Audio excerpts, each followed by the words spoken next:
Welcome to our channel. Today we how to restore email opt-in forms for affiliate promotions with Mailchimp. Complete guide step by step clearly. To restore email opt-in forms for affiliate promotions with Mailchimp, begin by logging into your Mailchimp account. Navigate to the dashboard and select the audience you wish to work with. Click on Sign Up Forms located in the Manage Audience drop-down menu. Choose the Embedded Forms option from the list of available forms.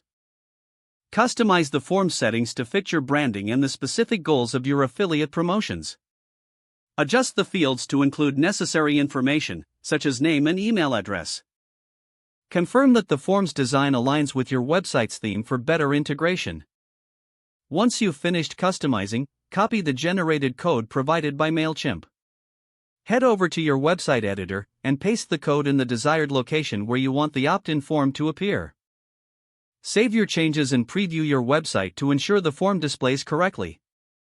Next, you will want to test the form to confirm it's functioning properly.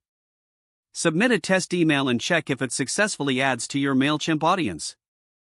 Navigate back to your Mailchimp dashboard and go to the Automation section. Choose the option to create a new automation and select Welcome Message. Customize your welcome email to provide value and encourage engagement with your affiliate offerings. Finally, monitor the performance of your email opt-in forms through the Mailchimp Analytics dashboard. Make adjustments as necessary to optimize for better conversion rates. By following these steps, you can effectively restore email opt-in forms for your affiliate promotions using Mailchimp. If the page does not load, refresh the browser or try again in a private or incognito window. Make sure you are using the correct email address, then retype it carefully to avoid small typos. If your password is not accepted, use the reset option and create a new strong password you can remember.